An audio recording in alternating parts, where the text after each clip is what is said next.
ৰঞ্জন খালাসি, বিপুল বৰ্মন খালাসি।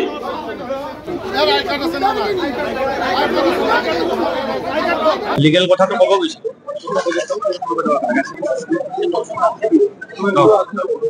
মেডিকেল কৰি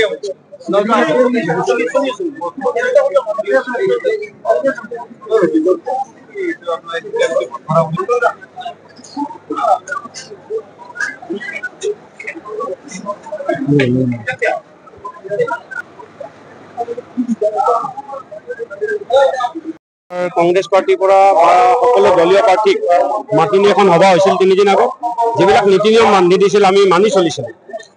এটা ৰুমত আমাৰ আমনি গাঁও পঞ্চায়তত আমাৰ কাউন্সিলৰ জিকা পথত গৈছে, টিপ শ্বহীদ সকলো ভোট আমাৰ কেঞ্চেল কৰা হৈছে আৰু তেখেতসকলক টিপ শ্বহীদ ভোটসমূহ দিব লাগে। তেতিয়া তেখেতসকলে আমাৰ যিসকলে কাউণ্টিং এজেণ্ট আছে তেখেতসকলক হেঁচা ঠেলা কৰে। আৰু মই এজ বিং ছিনিয়ৰ দলৰ ডিষ্ট্ৰিক্ট সভাপতি হিচাপে মই যেতিয়া তাত যাওঁ, নুৰুদ্দিন আহমেদ নামৰ এজন গুণ্ডা, চন্দ্ৰবাটৰী পোহনীয়া গুণ্ডা, তেওঁ ভটপাৰাত ঘৰ, তেওঁ অপৰ্যুপৰি মোৰ উপৰি আৰু 2জন মানুহক আক্ৰমণ কৰে। মোৰ বিভিন্ন ঠাইত খুন হয়, এইবিলাক এনেকে হাতত এইবিলাক চব। গতিকে তেওঁলোকৰ একদম মাৰি পেলোৱা প্লেন আছিল পুলিচ প্ৰশাসনৰ সন্মুখত। আমি আবেদন জনাইছোঁ, পুলিচ প্ৰশাসন ইতিমধ্যে এডিশ্যনেল SP আহিছে। আমি বিচাৰিম মানে ইম্পাৰ্চিয়েল এটা জুডিচিয়াৰী ইনকুৱাৰী হওক আৰু এইবিলাক ল'ৰাক এৰেষ্ট কৰি থব লাগে, অন্যথা কেতিয়াও স্বচ্ছ গণতন্ত্ৰ আমি প্ৰতিষ্ঠা কৰিব নোৱাৰোঁ।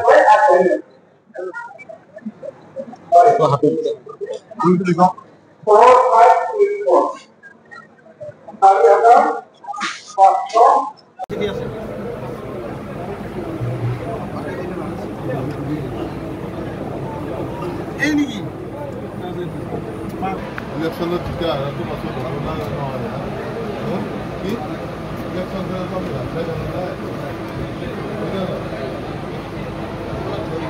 হাল্লা হৈছে